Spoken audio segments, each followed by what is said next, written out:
and welcome to Tea and Strumpets, a Regency romance review. I'm Zoe. And I'm Kelsey.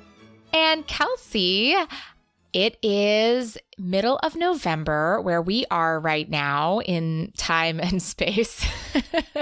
And that, for most of us Americans, means it's almost Thanksgiving. Thanksgiving is a great time of year because there's lots of food.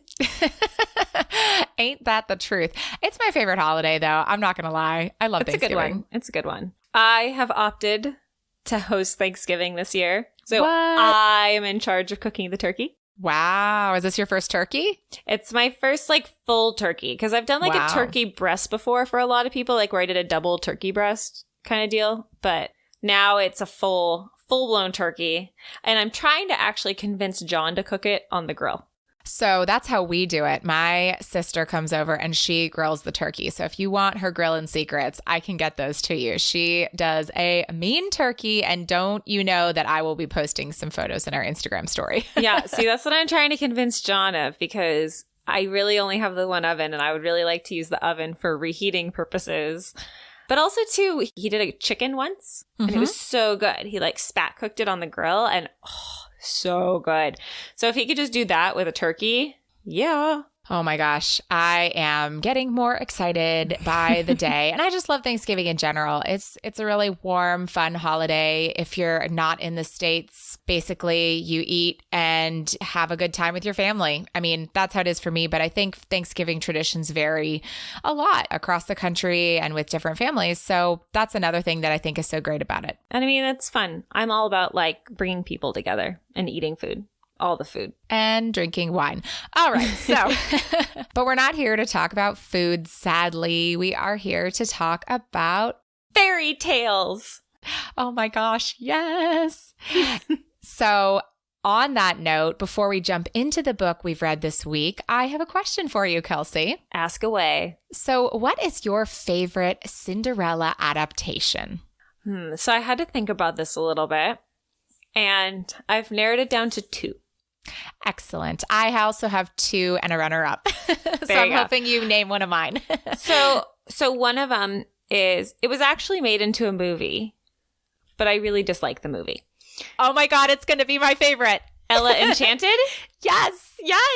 I read the book, I think I reread it 3 or 4 times in a row. I just got to the end of it and I was like, okay, let's read this again.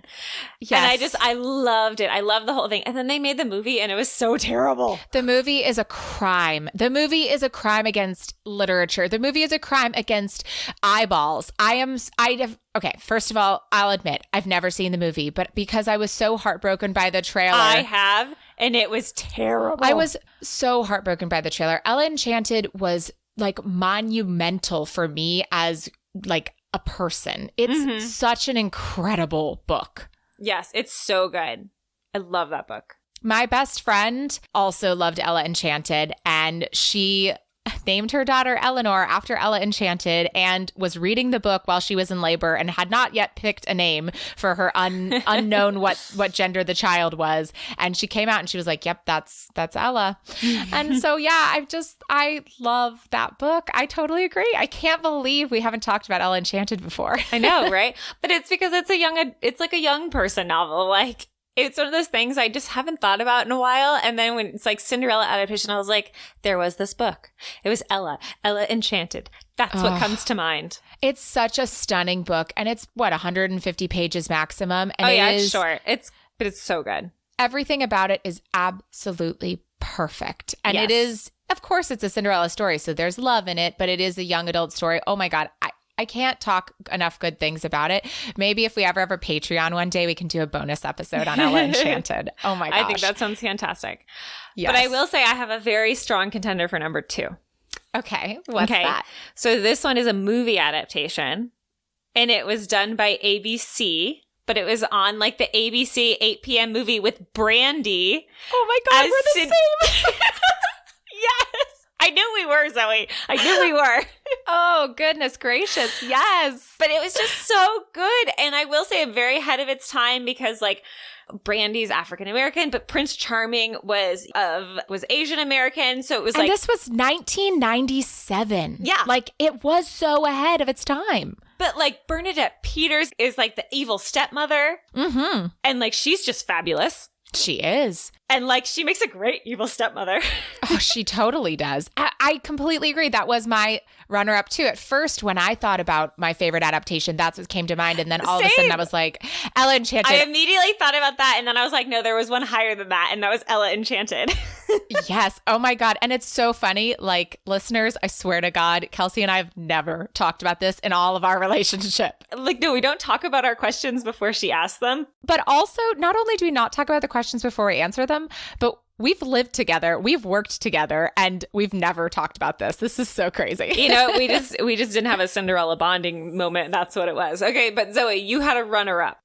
Yeah, my runner-up or my honorable mention that I was going to mention was Ever After. The movie with Drew Barrymore. It's also very good. Also very good. It's a really good movie. If I had cable TV and it was on, I would watch it and I would enjoy myself. So I just wanted to give that one an honorable mention. I think that does deserve an honorable mention because that was quite a good movie and I have seen it a number of times. But the other two just like... Absolutely. And I'm like grinning from ear to ear because that was so fun to discover about us as friends. I mean, we just obviously know how to pick the best Cinderella adaptations. Yes, I totally agree. So let's jump into the Cinderella adaptation for today. And we've got a bit of history facts because we've learned about Julia Quinn. Plus, we've got plenty other Julia Quinn books we're going to be doing. So today I wanted to talk to you about the origin of Cinderella. Yay! Tell me more about the origin of Cinderella. So, as we all know, Cinderella, or also known as the Little Glass Slipper, is a folktale which embodies a myth element of unjust oppression and a triumphant reward. But there are actually thousands of variants that are known throughout the world. So, the basic structure is like the title character is living in unfortunate circumstances that are suddenly changed by a remarkable fortune. And the story of Rhodopis, which was recounted by Greek geographer Strabo sometime around 7 BC and 23 AD, about a Greek slave girl who marries the king of Egypt, is considered as the possible source due to some similarities. But the first ancient story that shares the critical elements of the canonical Cinderella story is usually considered to be I looked this up. I'm really going to try to pronounce it properly, but it is a Chinese name, so please do forgive me. Xian story. So, but the story that we know kind of the Cinderella story today is the French version by Charles Perrault, which was published in 1697, and the Grimms did another version in 1812. But I'm going to talk a little bit about the earliest version, the Yi Xian version, which was written about 860 in China. Who knew Cinderella was so old?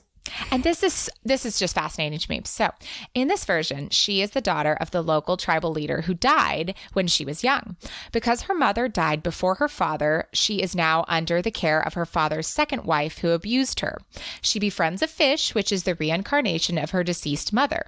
Her stepmother and half-sister kill the fish, but Yi Xian found the bones, which are magical, and they help her dress appropriately for a local festival, including a very light golden shoe. Her stepfamily recognizes her at the festival, causing her to flee, and she accidentally loses the shoe. But afterwards, the king of another sea island obtains the shoe and is curious about the shoe, as no one has feet that can fit the shoe. So the king searches everywhere and finally comes upon her house. She tries on the shoe. The king realizes she's the one and takes her back to his kingdom. And then the cruel stepmother and half-sister are then killed by flying rocks. Lovely ending. I love how in like the old school fairy tales, they just like cold-blooded kill the other people. Yeah, but from 860, like imagine the game of telephone that has to be played from these legends. Yeah. And there's so much about the Cinderella legend that is the same as that. You know, you've got the shoe, you've got the stepmother, you've got the... That's really crazy. The whole shoe thing just boggles the mind a little bit. Right? Anyhow, now let's get into our book. Yay, I'm ready. I really am excited to talk about this book. So the book we're talking about today is An Offer from a Gentleman by Julia Quinn, and our main tropes are... Cinderella! Yeah. Cinderella, Cinderella, Cinderella. Sorry. Don't ever be sorry for singing Disney.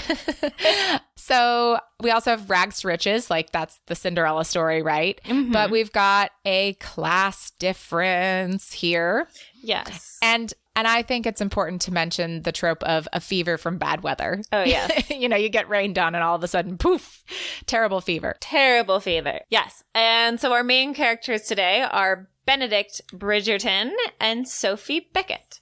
So Benedict is the second oldest of the Bridgerton brothers.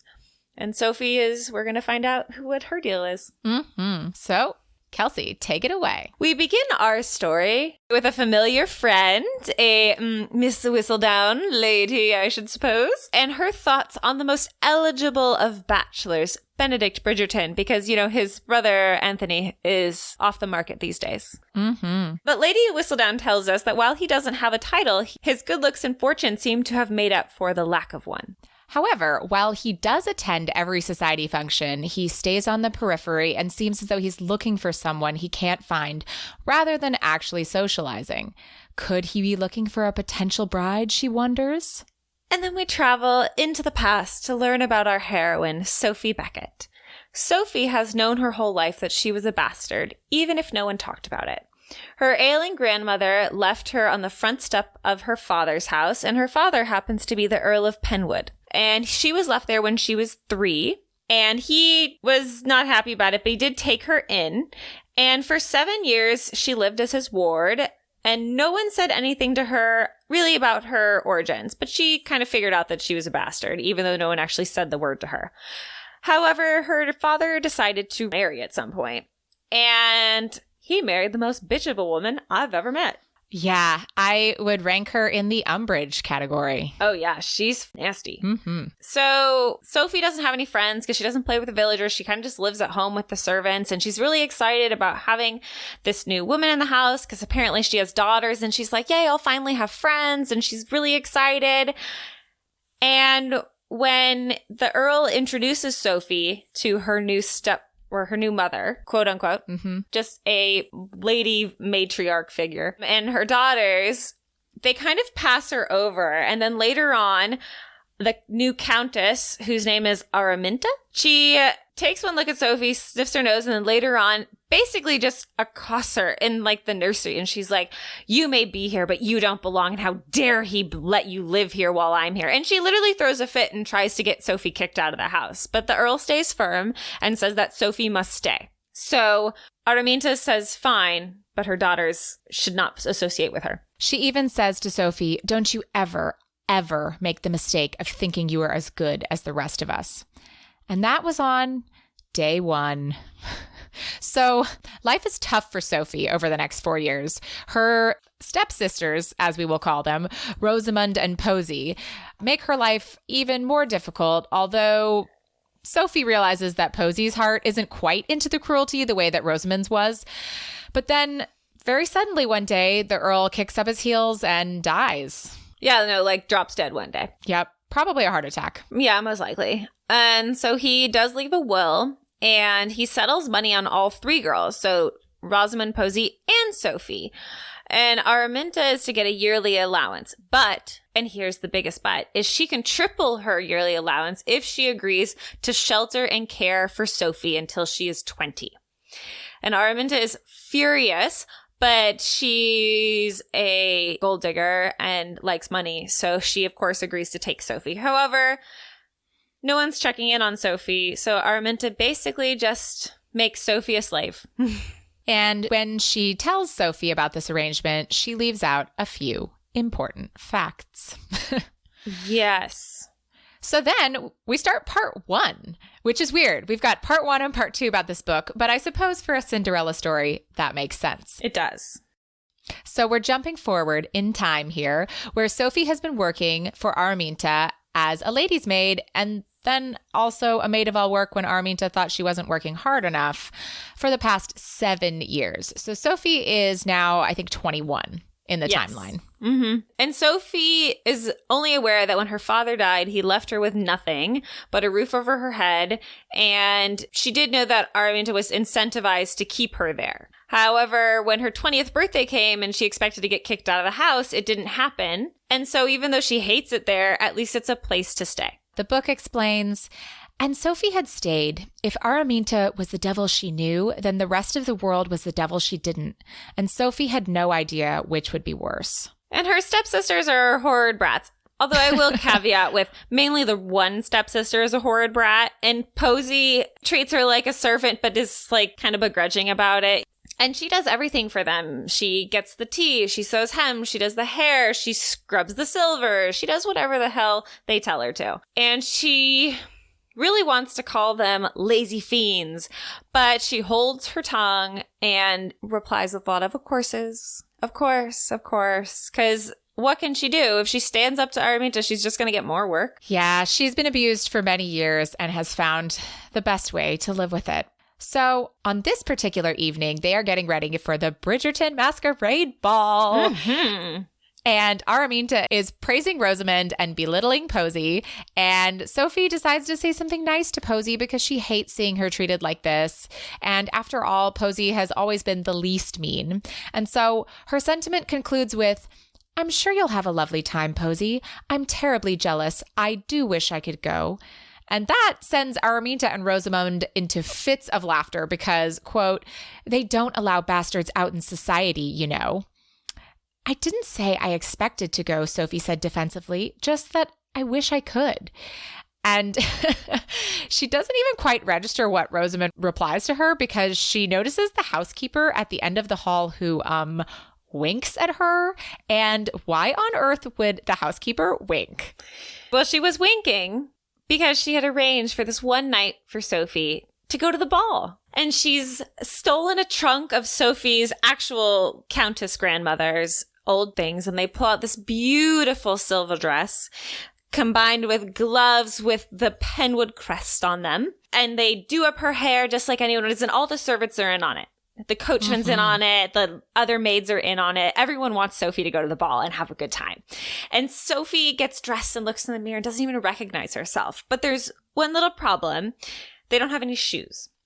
So they go around, and unfortunately, Rosamond and Posey's shoes are all too big. And so luckily, one of the maids finds a pair of shoes of Araminta's that actually do fit. And they're beautiful, and Sophie doesn't want to wear them, but otherwise she has to go barefoot, and that's not really going to work. So she wears them anyway, and she gets whisked off to the ball. And she's, of course, got a demi-mask on, and she only has 2 hours. 2 hours that she'd have to make last a lifetime. At the ball already is Benedict Bridgerton, who is frustrated. Because there's nothing like a masquerade to make him feel less like a person and more like a number. Guests are continually coming up to him and guessing which he is. Number 2 or number 3? Bachelor 1, Bachelor 2? Yeah, and it's grating. Yes. It's driving him mad because he just wants to be seen as Benedict. So he's on his way to dance with Penelope Featherington because that's what his mother has told him to do. Mm-hmm. And on the way, he senses this ripple through the crowd. And he turns to see this beautiful creature in silver with all the gentlemen flocking to her. And he found himself facing what had to be the most breathtaking woman he'd ever seen. He couldn't even tell if she was beautiful. Her hair was a rather ordinary dark blonde, and with her mask tied securely around her head, he couldn't even see half her face. But there was something about her that held him mesmerized. It was her smile, the shape of her eyes, the way she held herself and looked about the ballroom as if she'd never seen a more glorious sight than the silly members of the ton, all dressed up in ridiculous costumes. Her beauty came from within. She shimmered. She glowed. She was utterly radiant, and Benedict suddenly realized that was because she looked so damned happy. Happy to be where she was. Happy to be who she was. Happy in a way Benedict could barely remember. His was a good life. It was true. Maybe even a great life. He had 7 wonderful siblings, a loving mother, and scores of friends. But this woman knew joy. And Benedict had to know her. Ugh. Anyhow, so of course, Benedict abandons Penelope and makes his way to her. Poor and Penelope. I know. But don't worry, she gets the next book. So he secures a dance from this woman in silver by boldly telling the other gentleman that she has already agreed to dance with him. And Sophie's kind of enchanted. She gamely follows him, but then she tells him she has no idea how to dance. So Benedict offers to teach her on the private terrace. And Sophie wonders, like, how he'd know where that is. And Benedict is floored because is it possible this woman doesn't actually know who he is? And for Sophie, the moment he'd approached her, she felt magic in the air. And when he'd appeared before her like some charming prince from a children's tale, she somehow knew he was the reason she'd stolen into the ball. He was handsome, he was strong, and for this one night, he was hers. And so they're both mesmerized, and he's just really liking that she has no idea who he is. Mm-hmm. And they're having some banter and talk on the way to this private terrace. And they run into Colin. Yay! And Colin is also being charming Colin and being witty and being his glib self, and Benedict's trying to get rid of him. And Colin knows this, but he's not that easily gotten rid of. And so that's when it dawns on Sophie that these two guys are Bridgertons. Yes. Thank Colin for that one. Yeah. And her whistle down knowledge comes in handy because she's able to figure out which one of the two is Benedict and Colin because of the height thing. Oh, yes. Benedict is the tallest of the Bridgerton brothers. Yeah. But Colin asks for an introduction to Benedict's lady, but Benedict says, you can try your best, but I doubt you'll be met with success. I haven't learned her name yet myself. You haven't asked, Sophie could not help pointing out. And would you tell me if I did? I'd tell you something, she returned, but not the truth. She shook her head. This isn't a night for truth. Oh, so on that note, they finally get rid of Colin, and they continue on to the terrace, where Benedict tries to get to know Sophie a little bit more. He keeps asking her questions, and he eventually learns that her favorite color is green. She grew up in the country, and she is an only child, although there was a slight hesitation on the only child part. Yeah. Then the conversation shifts, and she gets into even more detail with asking him why his favorite color is blue. And this leads to more intimate discussions and thoughts and feelings. And eventually the conversation leads Benedict to ask her if she would like her life to change, to which she replies, yes, oh yes. So he replies, then we shall begin right now, he vowed, and tomorrow you shall be transformed. Tonight I am transformed, she whispered. Tomorrow I shall disappear. And so he teaches her to dance on the private terrace above the ballroom. And as they begin, Sophie makes a comment about his upbringing, and Benedict realizes that she does know who he is. But then she explains she only realized when Colin arrived, and so they banter some more, and then they finally do dance. And after a few tries, suddenly her feet knew what to do, and it was wonderful. And Benedict asks her to look into his eyes. What do you feel? He asked. Everything, she said, laughing. What do you hear? The music. Her eyes widened with excitement. I hear the music as I've never heard it before. His hands tightened and the space between them diminished by several inches. What do you see? He asked. Sophie stumbled, but she never took her eyes off his. My soul, she whispered. I see my very soul. And with this stumble, Sophie begs Benedict, not to say anything about what she just said. And he promises he won't say a word and goes in for a kiss. And that shatters them both. And somehow the kiss is not enough, and they're both compelled to feel more. So they got to take their gloves off. So yes, they want skin to skin contact, not glove to skin contact. Yeah. So first she removes one of his so he can feel her hair, and then he removes one of hers so he can do similar. But then they're rudely interrupted by the gong of a clock. It's midnight. Time for the unmasking. And also, time for Sophie to leave. Oh, yeah. Time to go. She flees the balcony, running through the party, almost straight into Araminta, who thankfully has no idea who the heck she is. Because she's rude and she's like, who are you? Leave me alone. And out into the night where she makes her escape. And Benedict was tearing after her because he needed to know who she was and know more about her, but he was waylaid by Lady Danbury and wasn't able to follow her quick exit. Lady Danbury, come on. I We know. loved you so much. Just like really get in the way this time. Yeah. So he's found the woman of his dreams only for her to leave so quickly. Yeah. He does have her glove, though, which, as I mentioned before, has the family crest on it. And he knows his mother will know which crest that family belongs to. So he knows that he can find her. Mm-hmm. He feels confident. The next morning after the ball, Araminta is furious because someone wore her shoes and they are scuffed. So we have previously established that she is maniacal about shoes.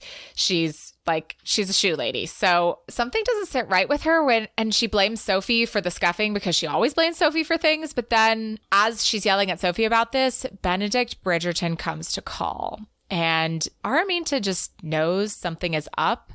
So she asks Sophie to get Rosamond and Posy, and then she asks Sophie to tell Rosamond to lock Sophie in her shoe closet while Sophie polishes all the shoes.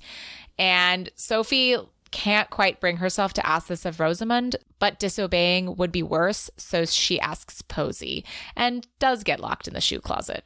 And the girls go downstairs, and Benedict is very excited until he sees both of them and realizes that neither one is the woman of his dreams. Mm-mm. And he also realizes that Araminta is a terrible human being, and he really dislikes her, mainly because she lavishes attention on Rosamond, but then belittles Posy in front of others. And Benedict really can't stand a bully. So he just picks at Araminta and builds Posy up and just kind of ignores Rosamond and eventually takes his leave.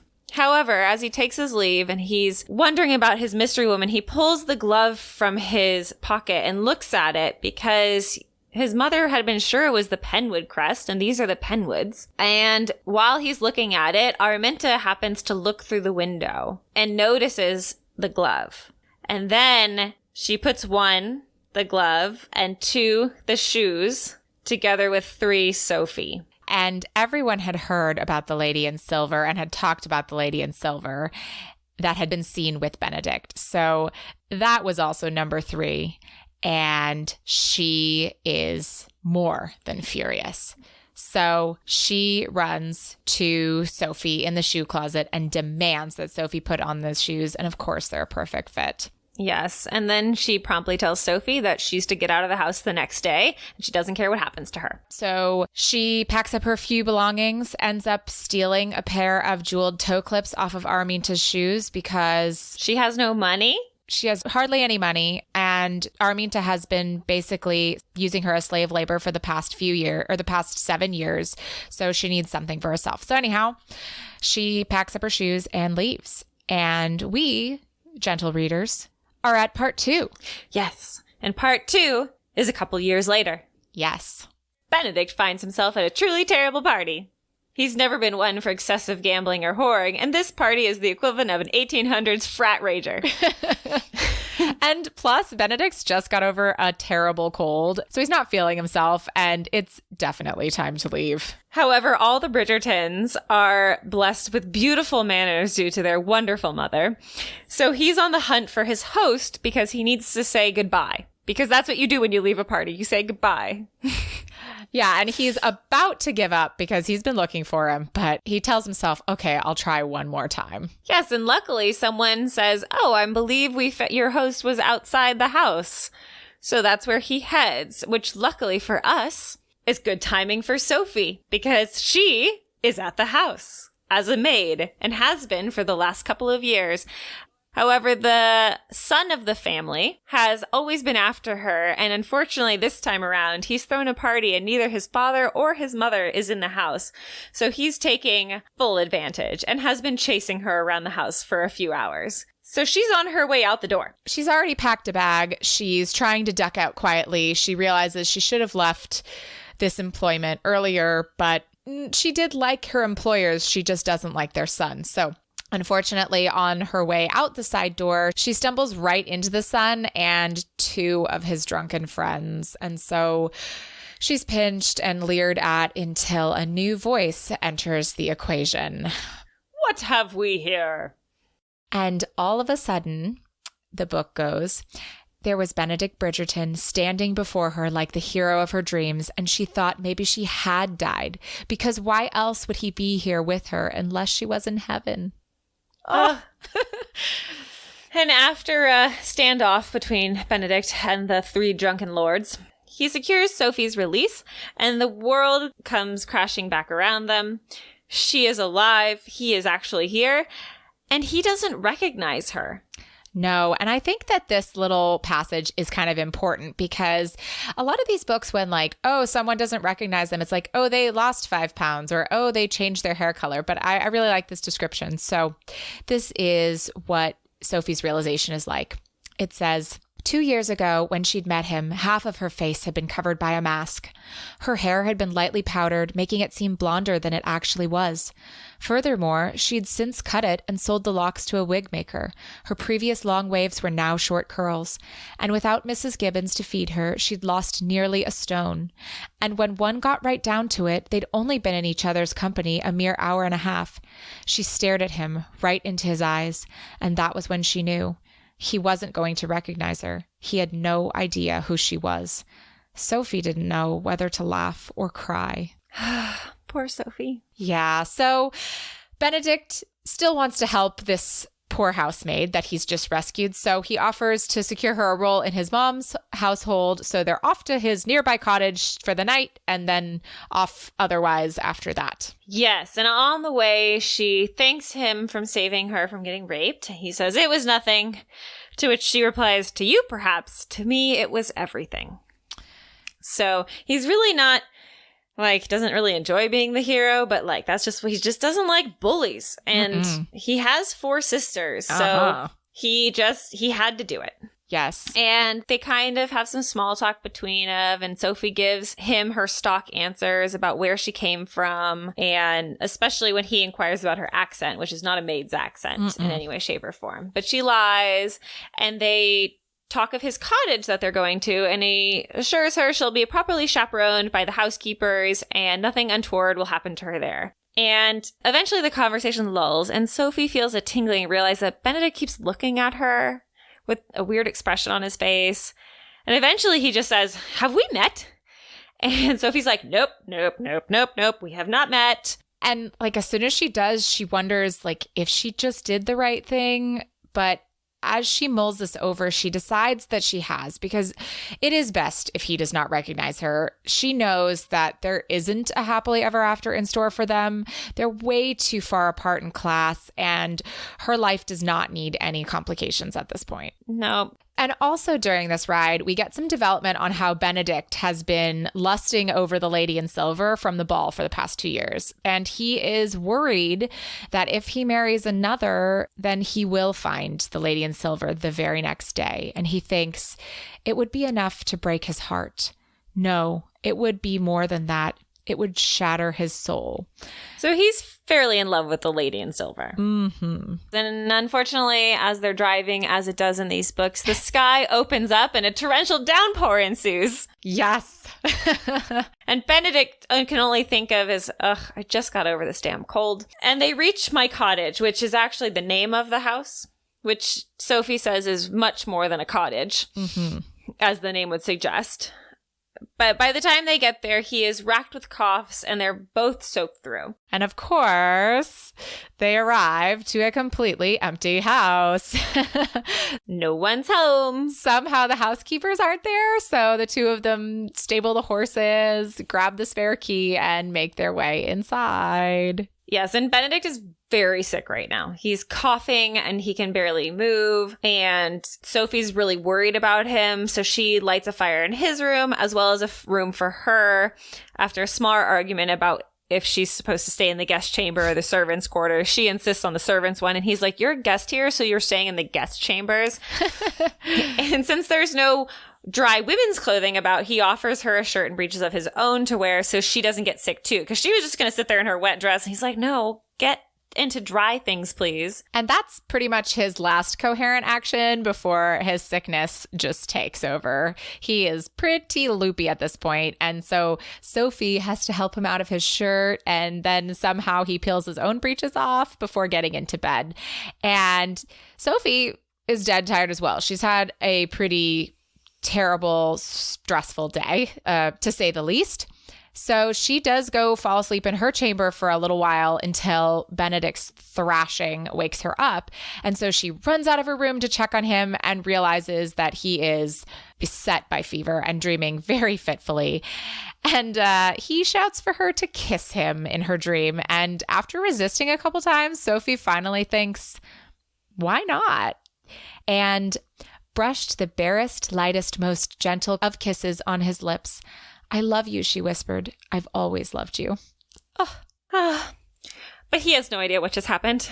No. It does settle him for a little bit. So Sophie kind of takes all the weird knowledge she has of fevers because she's never been sick in her life. So she doesn't actually know what one does for a fever, but she does her best to care for him.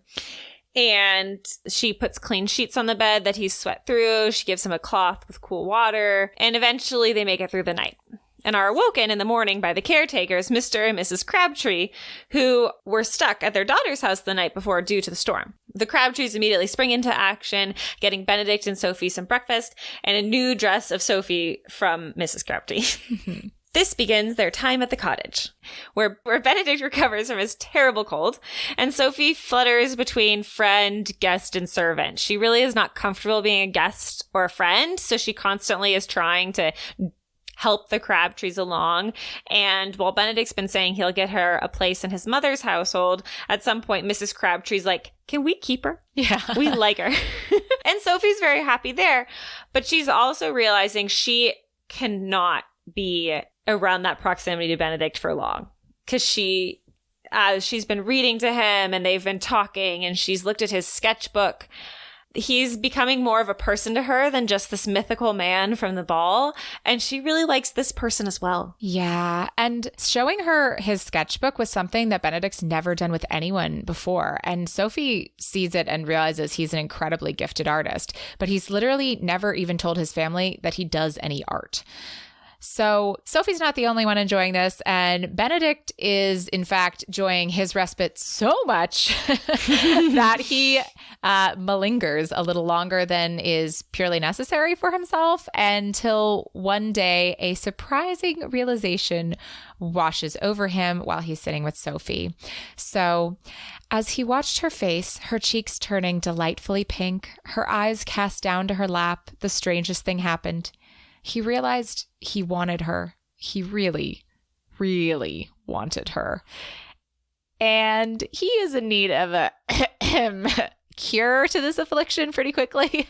So he banishes Sophie from the room, grabs his boots, climbs out the window, down a tree, and walks to a nearby pond on his property for a cool dip. Meanwhile, Sophie, who was banished, has nothing to do because Mrs. Crabtree won't allow her to do any more work. So she decides to go for a walk because didn't Benedict mention there was a nice pond somewhere?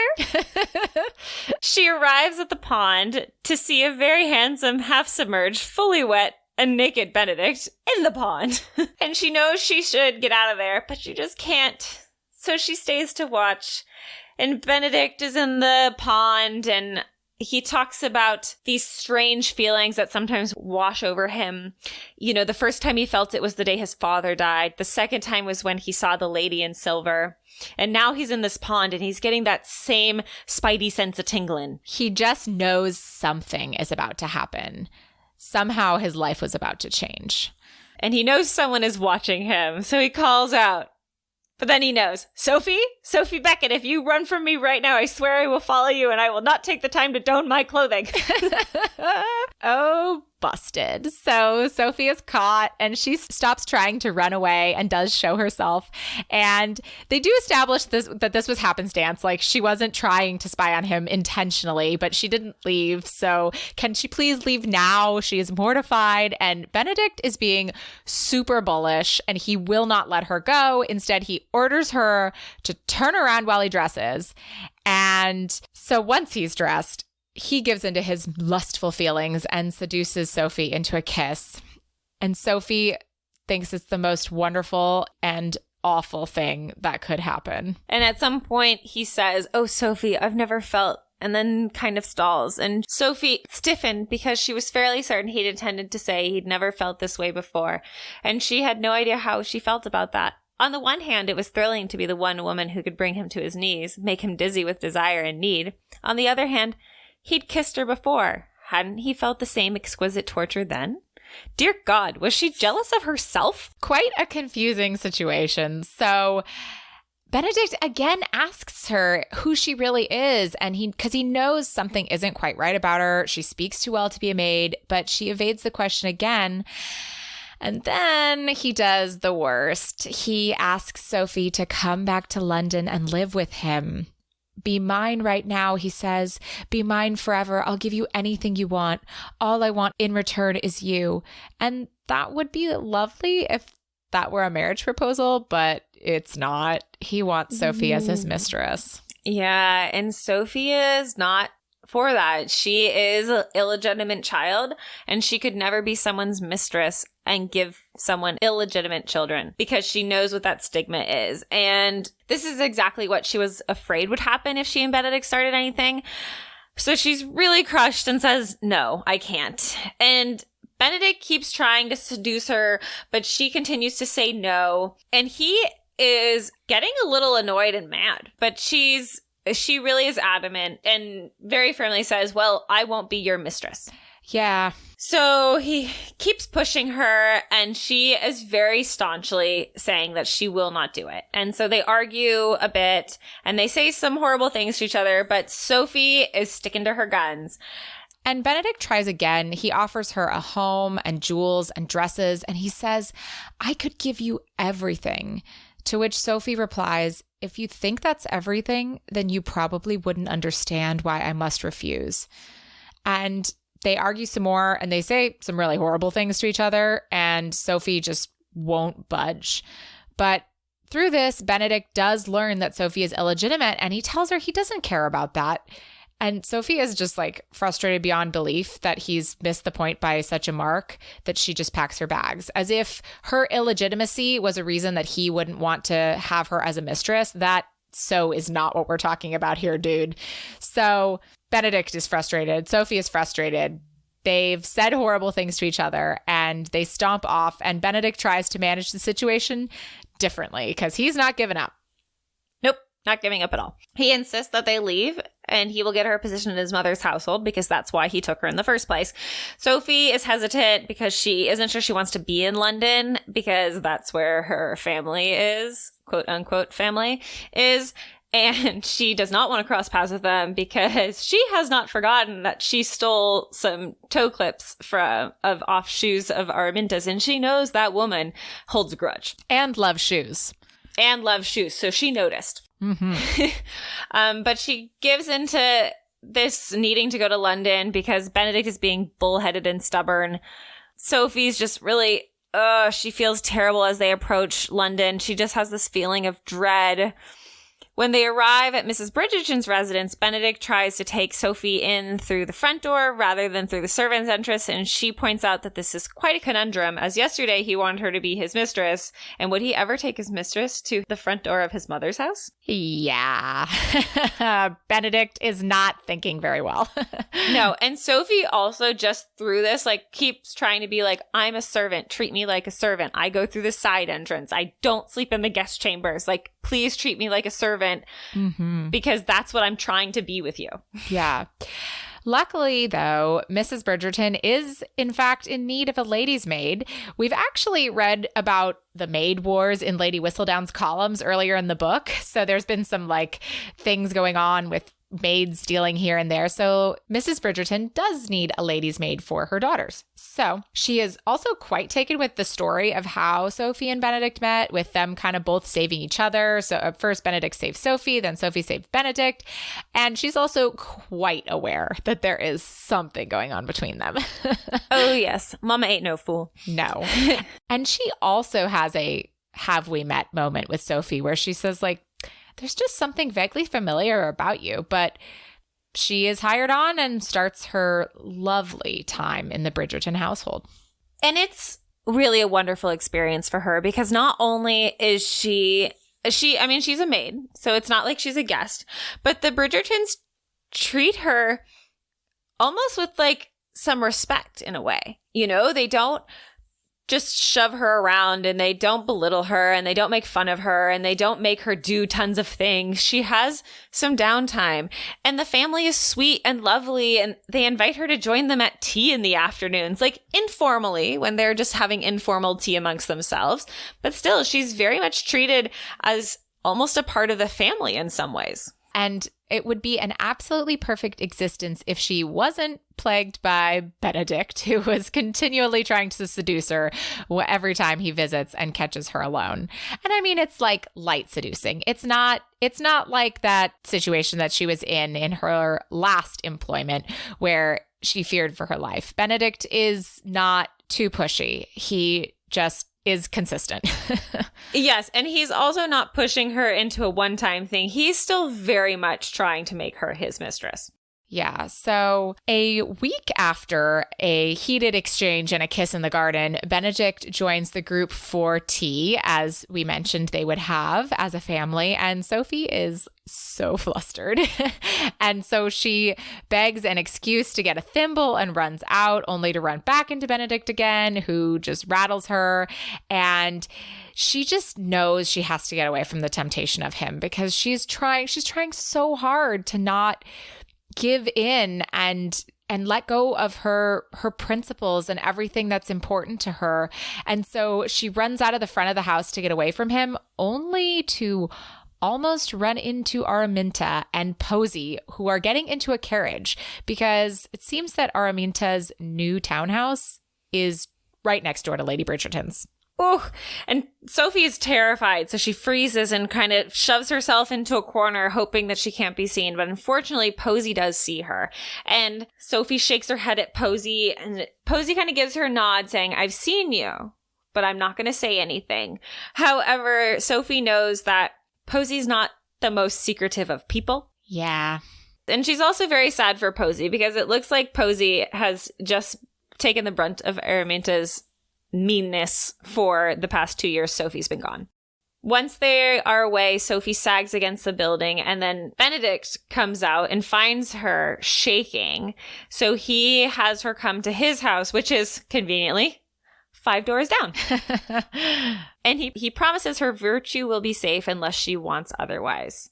Yeah, so they talk about how she likes working for his family and what she thinks about his family. And so she's kind of describing how she sees all the different Bridgertons, and then they get to how she sees him, which is a much more astute observation about him than anyone else has ever managed. And she believes he has the soul of an artist and can't believe that he's never shown anyone else's sketches or told his family about his art. And Benedict is like just overcome with need for this woman, and they kiss. And it leads to encounter number 1 on the sofa. Oh, yeah, it does. She has tried to resist her desire. She knows it's dangerous, but she doesn't want to. She decides to have sex with him because she wanted it. And he does check in with her about her consent before they get too hot and heavy. And she does give a very much, yes, we can do this. Mm-hmm. The problem is afterwards, because Benedict assumes that this means that she has agreed to be his mistress, and he goes charging full ahead and is like, "You just stay here. I'll get someone to take your things out of my mom's house." And she's like, "Whoa, whoa, whoa, I'm going there." And he's like, "No, we're mistressing, right?" He pulled an Anthony in this one. Yeah, he did. And she's like, "No, I'm still going back there." Like, she's even thinking, she's like, once she could forgive, once she could even cherish, but a lifetime with a man who was not her husband, that she knew she could not do. So they fight again. And yet these guys are good fighters. Like, they have some real fights, I would say. And they fight again, and she tries to get him to understand like his life and place of privilege. Like, that's the big thing, is that Benedict doesn't realize he is so privileged. And so he thinks that she can make these sort of decisions so easily and that they aren't that big of a deal. But he's lived on kind of a gilded chair his whole life and doesn't know what poverty or abuse is like, and doesn't know what it's like to be ostracized the way that she's always been. So she tries to get him to understand, and he just doesn't. And so she just keeps insisting she will not have an illegitimate child. He comes back with it might already be too late, and they're still at odds, and they part unhappily. It's over 2 weeks until Sophie sees Benedict again. Both of them are in terrible spirits during this time, and the ladies Bridgerton have taken notice. Sophie isn't taking tea with them anymore, and today Mrs. Bridgerton is insisting she join them, and Penelope Featherington is coming over as well. So all the ladies are chatting, and Sophie's quietly mending, and Hyacinth is being Hyacinth and demanding where Benedict was because he was supposed to help her with her numbers, and she can't visit him at his bachelor lodging. Ladies don't do that. So Daphne offers that Simon was probably a better help anyway, so she could just leave Benedict. And at one point, Hyacinth says, but in all seriousness, what is he good at? Simon's better at numbers. Anthony knows more of history. Colin's funnier, of course, and art. Sophie interrupted in a sharp voice, a little irritated that Benedict's own family didn't see his individuality and strengths. And the family is surprised, to say the least. First of all, that Sophie replied like that. And second of all, that Benedict even does art. Like, they ask, does he draw or does he paint? And like, flustered and angry, Sophie gives them the answers. But then Penelope joins them at an odd moment, which adds to her fluster because Penelope also asks, have we met? And then keeps going with like, I know you. And then Eloise chimes in, oh yeah, Penelope never forgets a face. So Sophie is out of there. She excuses herself from tea because she does not feel well. And that's what she tells them. Yeah, Benedict comes to speak to his mother later that day. He asks her about what it was like when she met his father. It turns out she knew in an instant that he was the one for her. Then Benedict asks some not so vague questions about class difference and what his mother would think. And Mrs. Bridgerton assures Benedict that while it wouldn't be easy for him, she would support him in anything he decided because she loves him. That same evening, Sophie is helping Hyacinth entertain her young cousins in the nursery, and they're playing a round of blind man's bluff when Benedict walks in to see Sophie with the scarves tied around her head, and he knows. He knows, guys. He figured it out finally. And my heart is racing. And he is mad. He's real mad. His voice is just dripping with ice as he clears the room of all the small children. And Sophie is trying to get the scarves off of her face, but they're too tight and she can't get them off. And Benedict is just furious. And he's thinking his heart had been right. There was only one. He'd searched for her for months. He'd pined for her even longer. And she'd been right under his nose. And she hadn't told him. Didn't she understand what she'd put him through? How many hours he'd lain awake, feeling he was betraying the lady in silver, the woman he daydreamed of marrying, all because he was falling in love with a housemaid? Hoof! Oh. And he confronts her, basically while she's trying to get the mask off her face, and she's like frantically, and he's like, grrr, why didn't you say anything? Were you ever going to tell me? And Sophie admits that she wasn't going to tell him because she didn't see a happily ever after for them. So why would she tell him? And so they fight again. And she tells him that the Earl of Penwood was her father. And she insists that she wouldn't have let him find her after the ball. And he's enraged that she got to decide what he deserved to know. And then he's also disgusted with how whiny his voice sounds. She was turning him into someone he didn't know and someone he didn't like. He had to go. He's so angry at that moment that he admits that he doesn't know himself. It was the first time in his life he felt so out of control, and he leaves. Sophie follows suit. She packs her bag. She has to get out of the Bridgerton house. Now that Benedict knows she really has to go. So she says goodbye to Lady Bridgerton, who asks her why she's leaving. But then Lady Bridgerton, astute as always, says, it's Benedict, isn't it? Sophie is just taken aback that Lady Bridgerton even guessed that they had feelings for each other. And Lady Bridgerton assures Sophie that she just wants her son to be happy. She knows his character and his heart. And she fully supports him with difficult, and like, can't Sophie come to terms with this? But Sophie's really adamant that she can't. So Lady Bridgerton says, can I at least, like, the coachman will take you anywhere you want to go. And can I at least get you money? Can I at least give you money? And Sophie, while she just needs to get out of there, is like, well, I do need money. So practical. So Lady Bridgerton goes to get the money, and Sophie runs outside, waiting for the carriage, but she was not thinking in her haste to get out of the house, because who should be there but Araminta, and she is screaming Sophie's name. Sophie Beckett, you thief! So Sophie runs, but is tackled and grabbed by a constable and taken to jail because Araminta's like, you thief, you stole from me. So while all this is taking place, Benedict and Colin are fencing each other, and they have a whole chapter where they talk about things. And Benedict tells Colin that Sophie was the girl from the ball, that she's the Earl of Penwood's bastard. He admits that he should have left her alone after she refused to be his mistress the first time. He realizes he's in love with her and that he should just marry her anyway. So that's all that happens in that whole chapter. But that chapter gives us a great Colin moment where this interaction really happens. So Benedict starts to say, Colin, and Colin interrupts, a maid? Who cares? What is going to happen if you marry her? People you couldn't care less about will ostracize you? Hell, I wouldn't mind being ostracized by some of the people with whom I'm forced to socialize. I love that.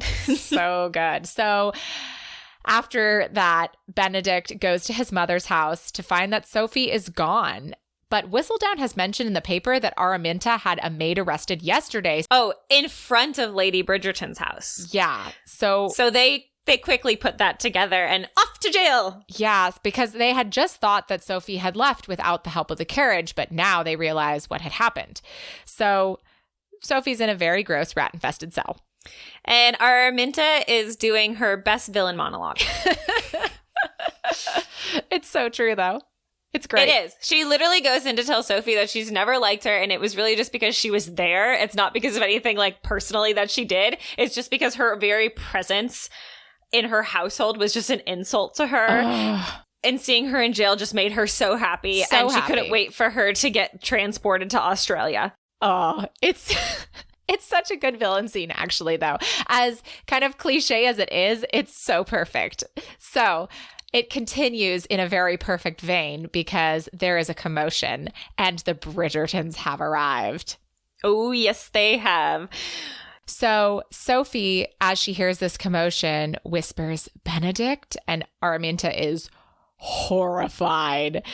So Benedict does barge into the chamber and he kisses her through the bars. Oh, so pretty, except for the fact that she's in prison and gross. Yeah, but the passage reads, it was one of life's most perfect moments.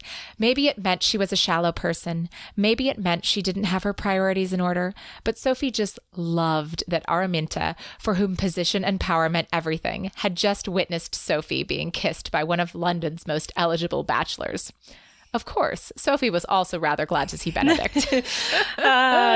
So the charges against Sophie are theft, and Lady Bridgerton and Benedict are irate at the idea that Araminta is having Sophie arrested for theft, because isn't she her stepdaughter? And also they're there to vouch for Sophie's character because she's awesome. And Araminta is raged and screams to them that Sophie would never be her stepdaughter, blah. And the magistrate enters and realizes he's in the middle of something way over his head. And he's like, oh, fuck, what's happening? And Benedict says, this woman, he said, his loud, deep voice effectively blotting out all other attempts at an answer, has accused my fiancé of theft. Swoon. Yeah. And also, too, he's just announced to everyone that they're getting married. Hasn't asked Sophie. Announcing. Yeah, he's a bit of a bull, but we'll take it in this moment. So the magistrate, though, is in a rock and a hard place because Lady Araminta is a countess, but the Bridgertons aren't nobodies. So they argue with Araminta, who continues to accuse Sophie until Benedict roars that actually Araminta stole from Sophie, and she stole Sophie's childhood, which doesn't get us anywhere in this jail thing, but it's really nice to hear. But it's like, it's so nice to hear. Yeah. And Araminta's insisting about the shoe clips and her wedding ring. Sophie has stolen her wedding ring, and Sophie's like, I didn't steal your wedding ring.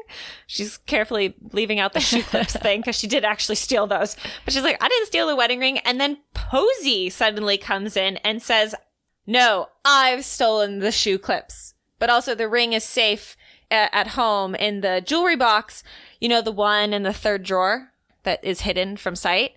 You know that same drawer that had a copy of the Earl's will in it that I read last year, and he left Sophie a dowry? Oh, yeah. And did Araminta just never mention that to Sophie?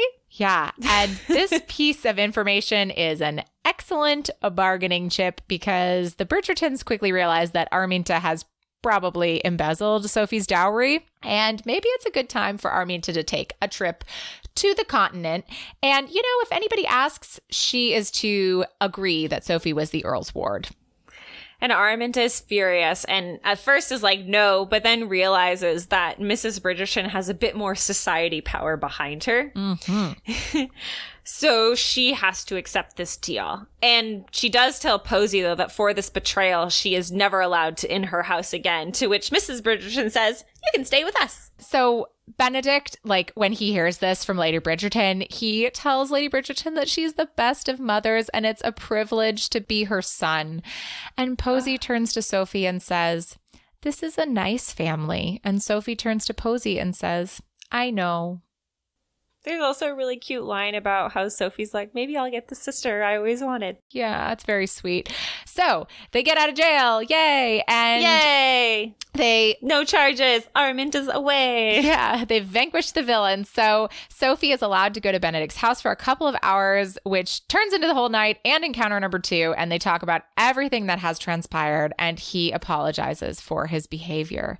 Which is very good because his behavior was not good in some places. No, he says, I shouldn't have asked you to be my mistress. It wasn't right of me. Benedict, she said softly, what else would you have done? You thought me a servant. In a perfect world, we could have married, but this isn't a perfect world. Men like you don't marry. Fine. I wasn't wrong to ask then. He tried to smile. It came out lopsided. I would have been a fool not to ask. I wanted you so badly, and I think I already loved. Benedict, you don't have to. Explain? Yes, I do. I should never have pressed the issue once you refused my offer. It was unfair of me to ask, especially when we both knew that I would eventually be expected to marry. I would die before sharing you. How could I ask you to do the same? And he continues later, do you want to hear the funniest part? Do you know one of the reasons I was so hesitant to give my heart completely to you? I'd been saving a piece of it for the lady from the Masquerade, always hoping that one day I'd find her. Oh, how lovely. And then we get the epilogue. Yay. So it's 7 years later and they have 3 sons and Sophie's expecting again. They're really hoping for a girl because they want to name her Violet. Because Violet does not have any grandchildren named after her. And why does she not have that already? Come on. Yeah, so foreshadowing, I'm pretty sure that they have a Violet. So I'm sure they do. Yay, and they live happily ever after. Yes, they do. But I want to talk more about it. So shall we adjourn to the parlor? We shall.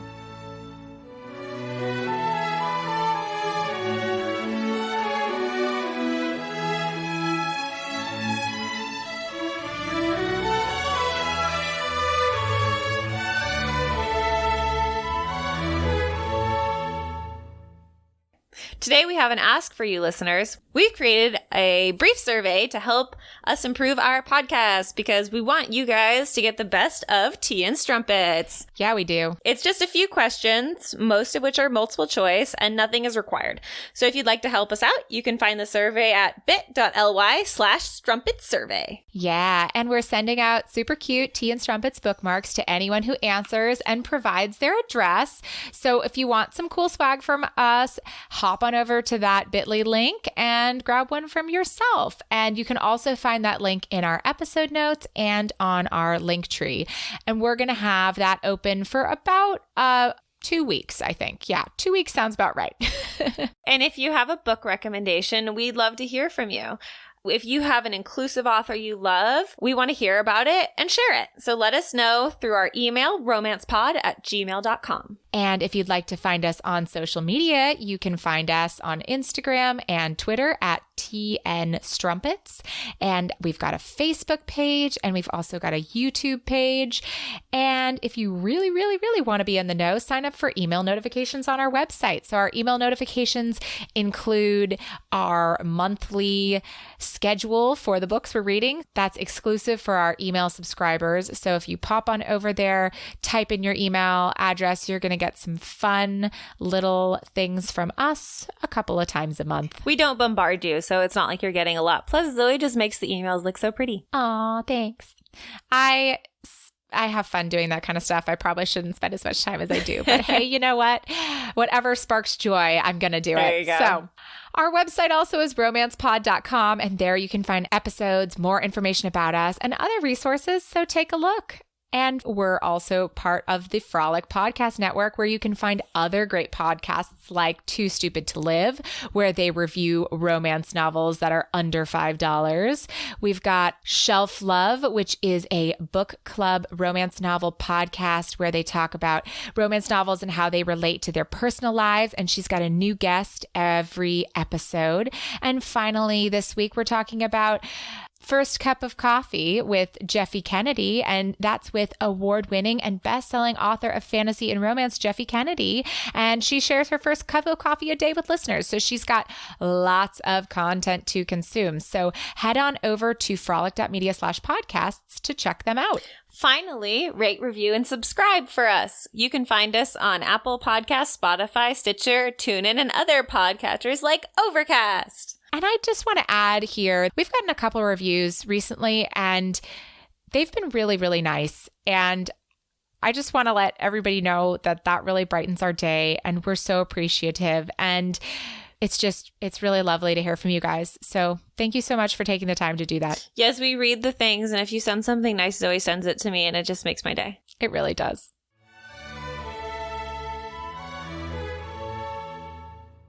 So I did not remember this book. I remember that you didn't remember.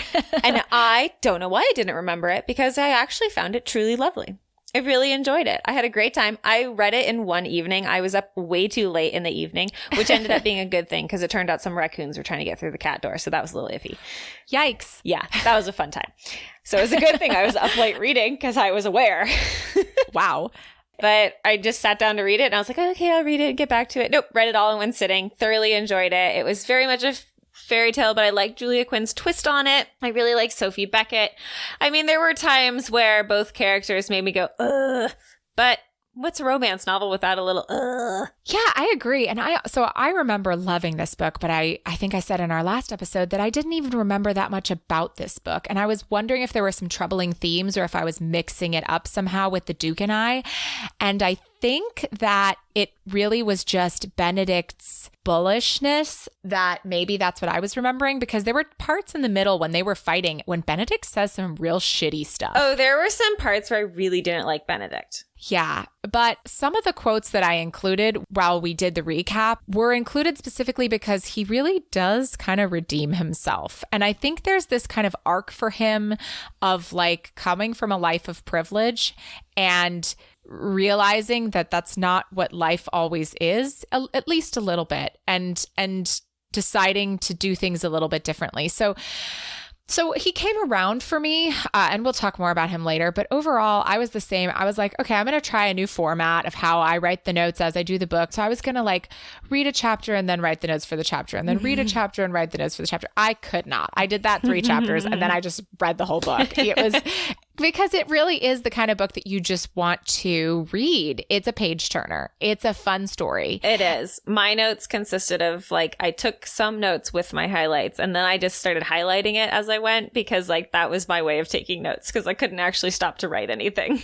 Yeah, and it was fun, and you get really good characterizations of the other Bridgertons in this book. Absolutely. Even the Eloise and the Francesca, who you don't see from very often. Right. Eloise, Francesca, you get a ton of great Hyacinth, and more than that, I think this is the book that solidifies Lady Bridgerton. Yes, remember how we didn't like her in Daphne's book? And we were like, don't we remember liking Lady Bridgerton? And we couldn't remember why we liked Lady Bridgerton, because Daphne's book, we were kind of like, But I really like her. Yeah. And this one, she's so good. And when she talks to Benedict, she realizes, she sees in Benedict that he's fallen in love at first sight. And like, and she gets to share that with him. Mm-hmm. Like he and her father fell in love like that. And she gets to share it with him. Oh, it's really wonderful. So I also thought, as a Cinderella adaptation goes, it was really good. It was. Didn't you? I did, because it touched on the Cinderella, but it wasn't only the Cinderella. Yeah, and it had all the important Cinderella points, but I love that she brought the shoes in there, but she didn't use the shoes as the connection. She used the glove as the connection instead.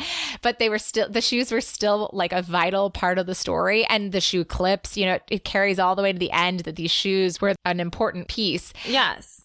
I also just like that it was broken up into the part 1 and the part 2, because like, it went through it and I was like, well, I know it's a Cinderella story. And I was like, Cinderella's story is pretty much over, right?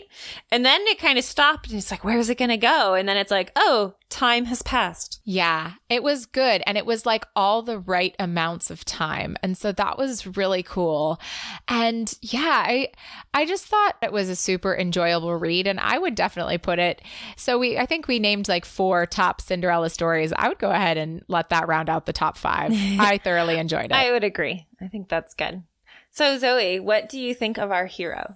We've talked a little bit about him, but let's give him a rating. So when I love Benedict, I love Benedict. Absolutely. When he comes in and says all the right things, when he's Benedict the artist, when he's falling in love for the first time, when he's experiencing all these feelings for the Lady in Silver, he is like a 30 on the scale. Like he's the most believable love at first sight I've ever read. Mm-hmm. And he's also like the reason that this man wants to fall in love. It's so true to his character and his family and his story. Like you believe it, and you believe that it can happen right away.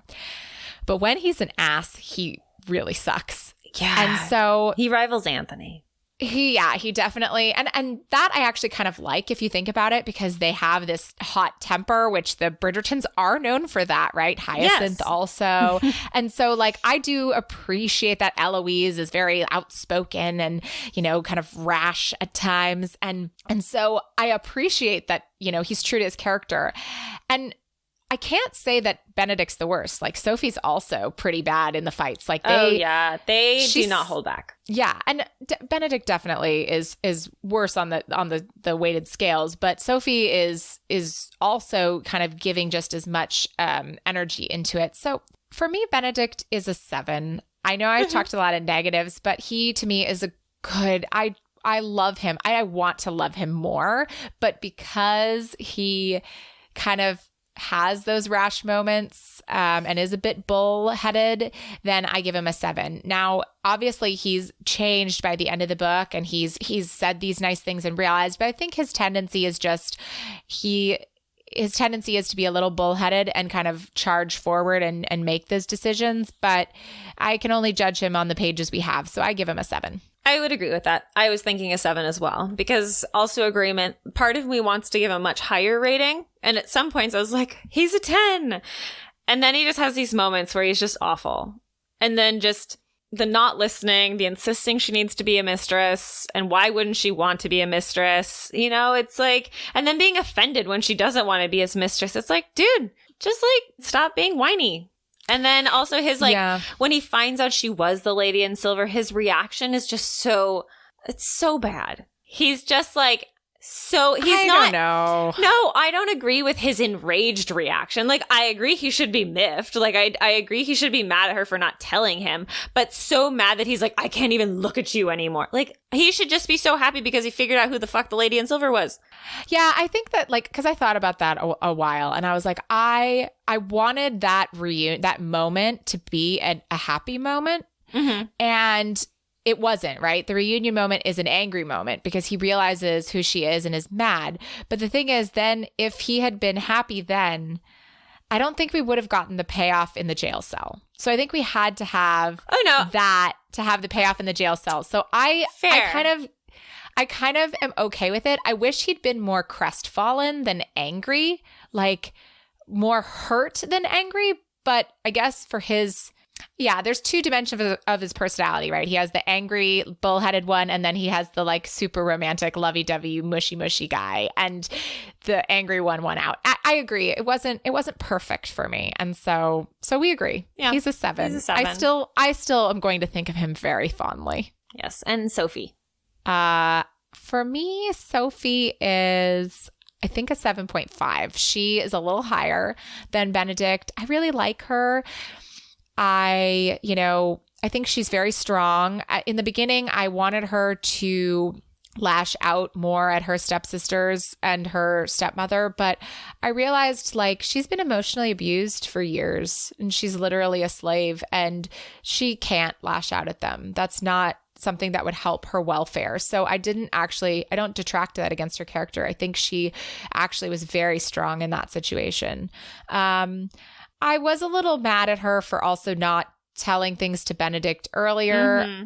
I feel like her arguments were weak, and there were times when Julia Quinn was like, wrote things about like, oh, she wasn't sure why she'd done that. And I felt like that was a little bit of a cop-out, but it's also very relatable and true, right? Like you hesitate and then it's too late because it's worse now and now you're just screwed. So I like Sophie. I remember them so fondly and I think she's lovely and has some really magical moments. The moment of her being in The Lady in Silver and the joy and everything is great. I would agree with that. I don't think she's a 7.5 for me. I think she's just a 7. Okay. I think that I do agree that she was really strong. And I agree at the beginning, you wanted to see some like big, outpouring of strength from her. But she did get her little jabs in now and again, her little like witty remarks under her tongue, which caused Benedict to like her because he's like, you've got a sassy mouth for a servant. Mm-hmm. But I agree. There were points where I really didn't like it because she's like, oh, shouldn't tell him. And I thought that she was a little too stuck in the idea that like, and I know that she didn't have a lot of choices, and I understand that. But I felt that she was a little bit too stuck in the, like, I need to be a servant. Because even when, like, Lady Bridgerton was trying to reach out to her and trying to help her, Sophie's like, I cannot accept your help. And those were kind of moments where I didn't really like Sophie's character because it was all like, woe is me. And she had to kind of talk herself into receiving help from other people. And I get that's just part of like her personality and how she grew up and like feeling belittled and, abused for so long. But I wanted her to be stronger in some of the moments. And I also wanted her to like take the hand that was offered to her. And a lot of times she just didn't take the hand. Yeah, that is true. There were times when she definitely could have told her story and she might have received support rather than being thrown out. But I guess her history didn't prove that to her.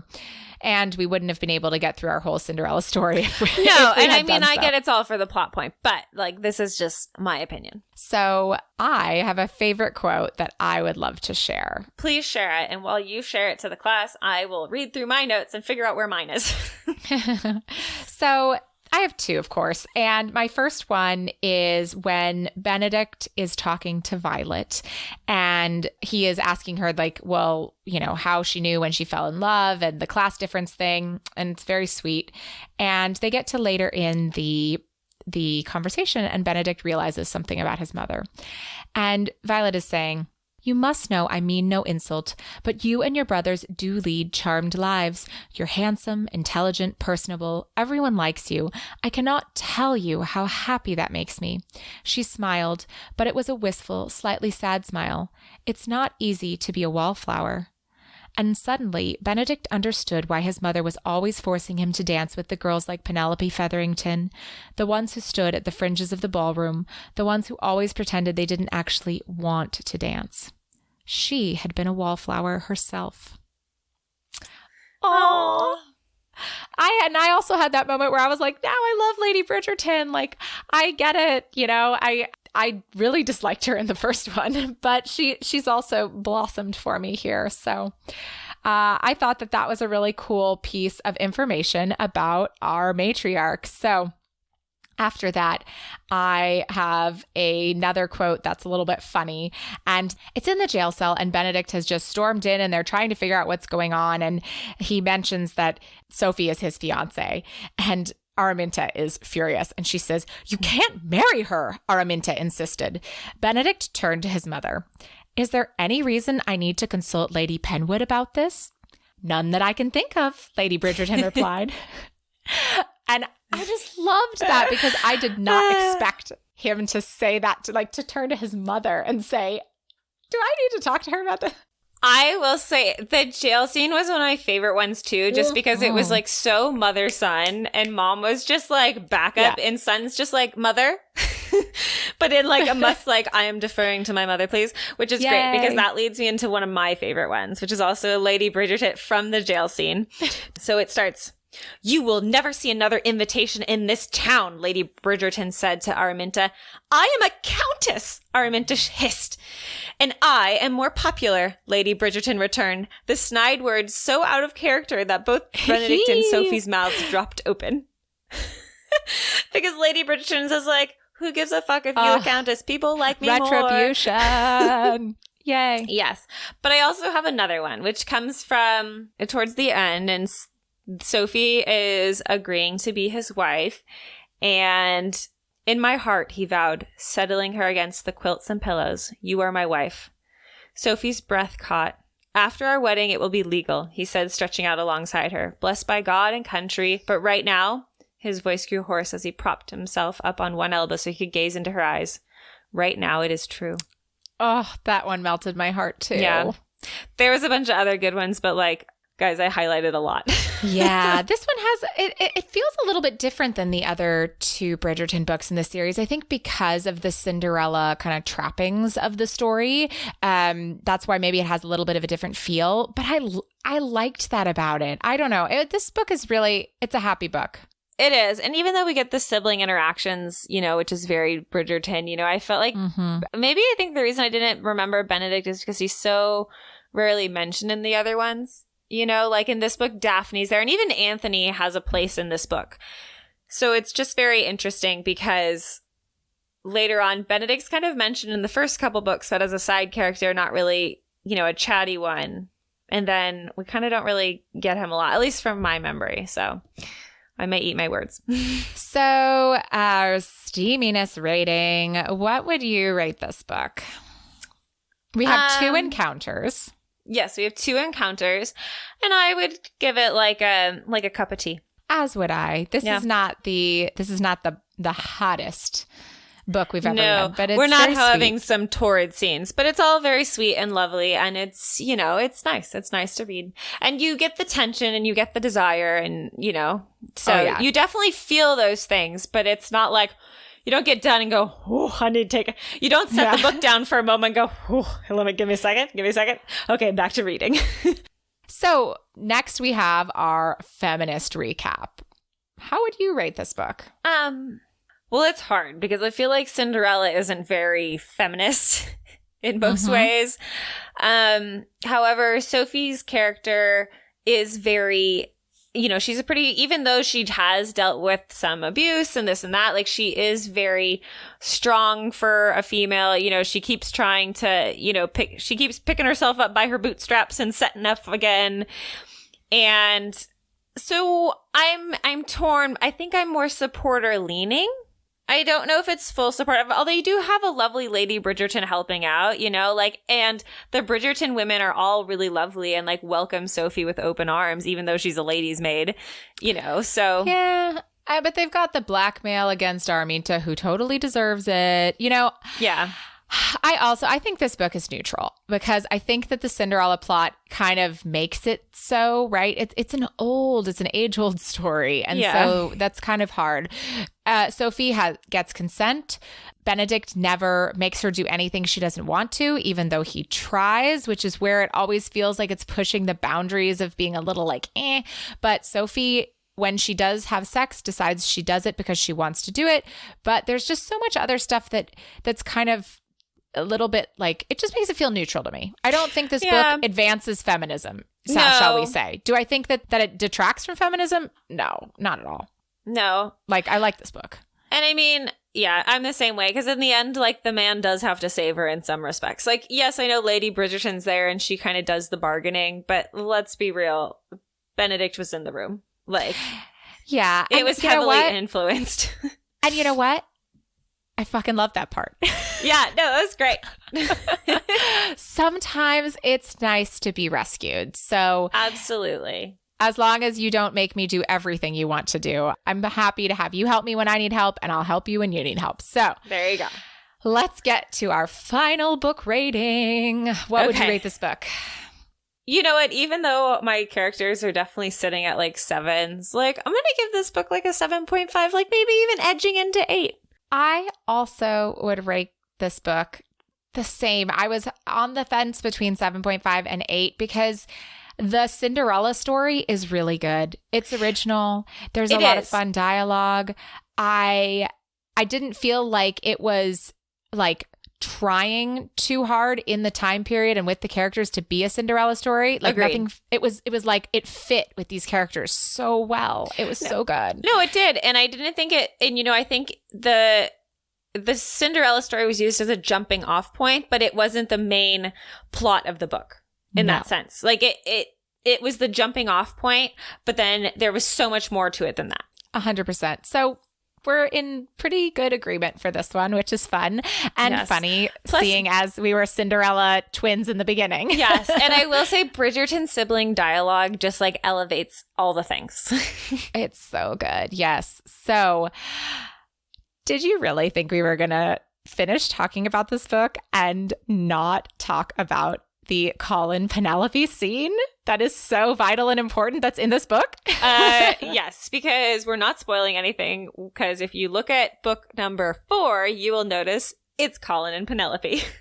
Yes, and book 4 also takes place 7 years later, which is where the epilogue of this book takes place. But during this book, we have a really pivotal scene that is actually the start of book 4. So we're going to talk about this scene now. And this scene takes place right after Penelope Featherington joins the Bridgertons for tea, and she's thinking she recognizes Sophie. And it's right before Benedict also comes in to talk to his mother about love. And so Colin, Benedict, and Anthony all arrive at Lady Bridgerton's house at the same time. They were coming over for tea or brotherly things. And Benedict's in a terrible mood because he's still pining. He's pining. Sophie won't be his mistress, but he still wants the lady in silver. So, and you know, Sophie's a servant. He can't make her his wife, even if he was willing to give up on the lady in silver. And Colin's been absent for a lot of the book. Apparently he's been in Wales. And Benedict's like, what were you doing in Wales? He's like, just wanted to see it. Just felt like going to Wales. But also his mother has really started in on him on this, quote, whole bloody marriage thing. And she has been talking about Penelope Featherington to him non-stop. Mm-hmm. And then we have the scene. Yes. The point is, Colin said forcefully, that I have known her forever, and I can assure you I am not likely to fall in love with her. Anthony turned to Benedict and said, they'll be married within a year. Mark my words. Colin crossed his arm. Anthony! Maybe 2, Benedict says. He's young yet. At any rate, Colin was still grumbling, I am not going to marry soon, and I am certainly not going to marry Penelope Featherington. Oh. It was a feminine oh, and without looking up, Benedict somehow knew he was about to experience one of life's most awkward moments. Heart filled with dread, he lifted his head and turned towards the front door. There, framed perfectly in the open doorway, was Penelope Featherington, her lips parted with shock, her eyes filled with heartbreak. And in that moment, Benedict realized what he'd probably been too stupid and stupidly male to notice. Penelope Featherington was in love with his brother. And boy, does it get awkward. So Colin tries to fix it, but he only digs himself deeper. And Penelope freaking wins everything, though, because eventually she replies, I never asked you to marry me. And I never said to anyone that I wanted you to ask me. Penelope, Colin finally managed, I'm so sorry. You have nothing to apologize for, she said. You are not going to marry me, she said hollowly. There is nothing wrong with that. I am not going to marry your brother Benedict. It doesn't hurt his feelings when I announce that I am not going to marry him. She turned to Benedict. Does it, Mr. Bridgerton? Of course not, Benedict answered quickly. It's settled then. No feelings were hurt. Ooh, yes. Anthony insists on walking her home, and Colin just abruptly does an about-face and leaves to go get drunk. Yeah. And there's one more tidbit that we get in this book, and it's in the epilogue, and it's a Lady Whistledown moment from 7 years later. So stick around to hear that. But first, what are we reading next time? I don't know, Zoe. What are we? Yeah, so I'm the chooser of the book for next time. But next time, we're going to be seeing you again in December. And since it's December, we have an excuse to read holiday books. Yay! So we're going to be reading Once Upon a Christmas Eve, which is a novel in the Maiden Lane series by Elizabeth Hoyt, and it is number 10.7. And yes, that's true because she has a 10, a 10.5, and a 11. So this is a novella, and it's totally standaloneable, and I hope you guys all read it with us. I will be reading it. I look forward to it. All right. Well, if you feel so inclined, head on over to your place of choice to rate, review, and subscribe. That's how we get found. So thank you for listening. Join us next time as we read Once Upon a Christmas Eve by Elizabeth Hoyt. And may all your ever afters end happily.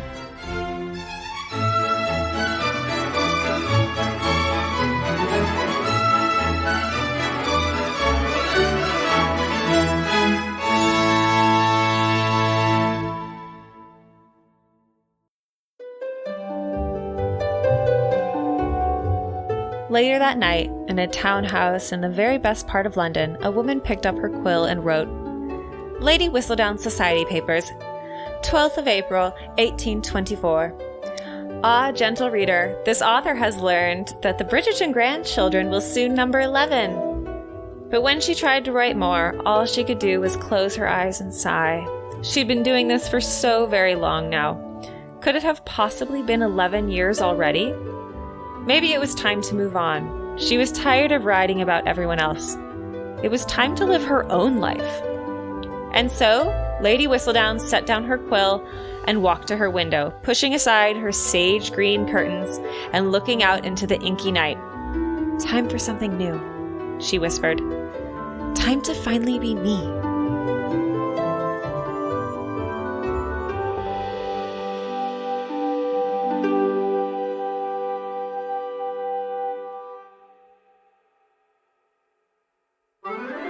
Tea and Strumpets is part of the Frolic Podcast Network. Find more podcasts you'll love at frolic.media/podcasts. With a familiar friend's thoughts on the most eligible bachelors. Wait, pep. I read it and then I was like, I get where we're going with this. So my mind needs to catch up. Don't we remember liking Lady... I keep wanting to say Mrs. Bridgerton. I said it too a bunch of times. Ta-da, pause, record. Later that night, in a townhouse in the very best part of London, a woman picked up her quill and wrote, Lady Whistledown Society Papers, 12th of April, 1824. What? 12th of April? Yeah. Mine says 3rd of May. Oh, mine says 12 April, 1824. That's so weird. That's really weird. Okay. Well, we'll figure out this mystery later. That's interesting because mine definitely says 12th of April. All right. We're going to have to ask Julia Quinn about this. I'm taking a picture of it. Weird. Okay. That's really weird. Oh, maybe later versions, like in the 4th book, say the other date. And so that's why they went back and redid it in this one. I don't know. Okay. Oh, maybe. Because I'm reading because since I bought all mine new, mine are all the ones with like the second epilogue, you know? Okay. Okay. Sorry. Okay.